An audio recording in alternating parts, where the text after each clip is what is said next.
Hi, I'm Mayor Amanda Findley, and I'm here with Vince Pietro, and he's our recovery coordinator.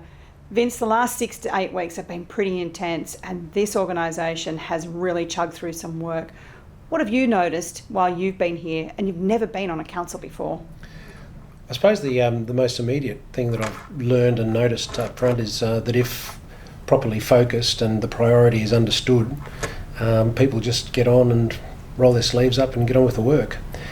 Being able to split ourselves into 4 recovery action teams to deal with social, economic and tourism, environment and built has been a terrific boon insofar as that council business of a normal and routine nature has been able to keep going, while the various agents inside council who are able to action specific challenges and tackle certain tasks can then get on and do that, and empowered by the right structure inside the recovery committee, which I think we've got pretty well sussed for the moment anyway, and we'll update it and tune it as we get further down the recovery path.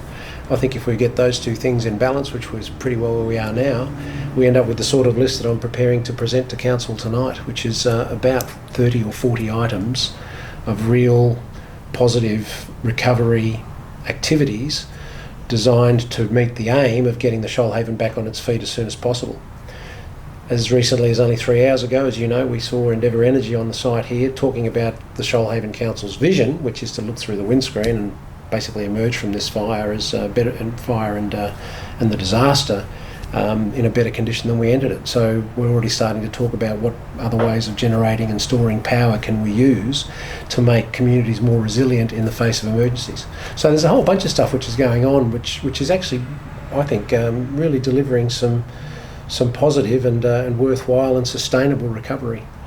So this disaster has hit our city from one end to the other almost, from Budjong out to Nerriga, here into Warragee even was affected with smoke, all the way down the coast. So the actions that you've focused in the report that you put to us this evening, they're actions for all the city, aren't they? The one thing I keep firmly in mind is that there's 4,660 square kilometres inside the city of Shoalhaven, and 82% of it's been burned. Most of it is in bushland, but a good deal of it is actually affecting directly people's property, and of course we know of the hardest hit sort of aggregation of property is at Conjola Park. But boy, I don't underestimate what's been going on just north of here at Budjong and the Upper Kangaroo Valley, what's been happening out the back of Milton at Yada Yada and some of the folks' experiences there, and right down to the south, what happened in the first instance at Borley Point, and then basically all points north of that along the coast has been horrendous, and to see how certain agencies have been able to rally to the cause to help us with the recovery. Blaze Aid, for example, we've got a detachment now up at Kangaroo Valley and at Milton. They're helping just restore some of the 63,000 kilometres of fences. To have a look at what the ADF's been doing in the last month. They did some extraordinary work for Shoalhaven Water, and also clearing some seriously damaged roads and roadside environments, which were basically just plastered with burnt out trees or fallen trees. All of that needed to be cleared and moved into a safe condition. So just seeing what's been going on there has been terrific. And without putting too fine a point on it, I know the hugest frustration for many, myself probably not far from the top of that list, is the business of clean-up. But even that has had to be considered in the light of what can we do collectively to make sure we get rid of the nearly 2 million tonnes worth of waste that has to be disposed of.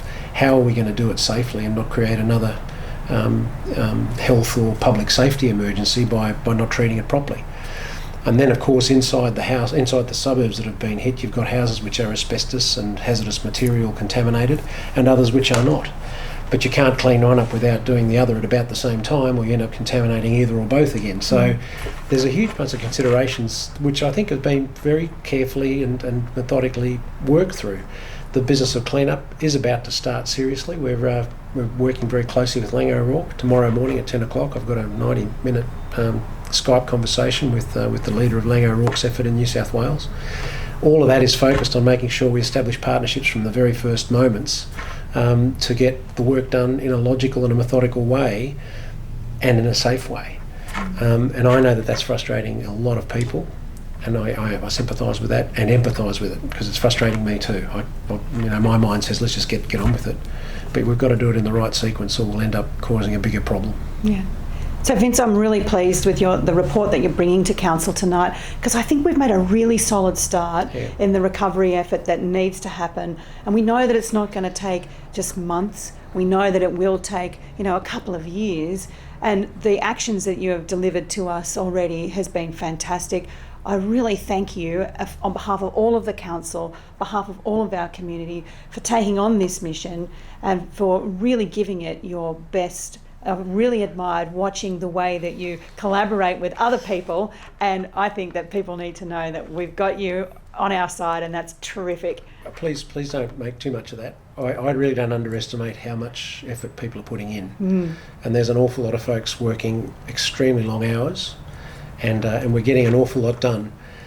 In the main, 3 really important takeaway messages are: there isn't a habitable dwelling in the Shoalhaven which now does not have full power restoration, all of its water and sewage services reconnected and up and running. And Telstra is working pretty hard to finally get under control the last patches of communication breaks on both the 28th of February, which is a couple of days' time, and the 9th of March. So the main bits to get us back on our feet for those that haven't lost and been devastated by the loss of their homes is back up. I'm pretty confident that within the next month or two we're going to see a significant level of cleaning going on. I really hope that happens smoothly and quickly for the sake of all those that are really itching to get back on their feet and build and start again. But having said that, there's also, and I encourage as many people as possible, if they are still very much hurting from this, don't hold back in asking for the help that is there. We know it's stretched, but it's there. Please go to the Recovery Centre at Ulladulla, or contact Council directly through the front desk, and we'll get you the support that we know that many people are in need of.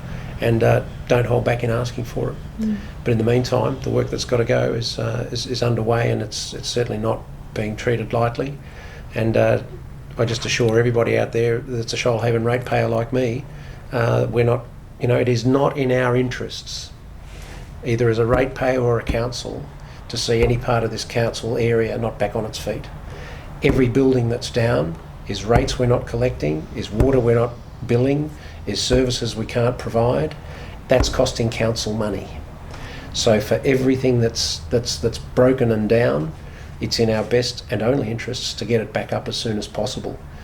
That mightn't be immediately obvious to many, but I'm just asking them to be patient. That's exactly what's motivating us. Yeah, but the number one take home today is that if you haven't reached out yet to Council or to Services New South Wales, pick up the phone. Council is here to help. We're all in this together. It's all of our rates that are in this together, and we are the only ones who can make this work by doing it together in a collaborative and focused way. Thank you. Thanks. Thanks, Amanda.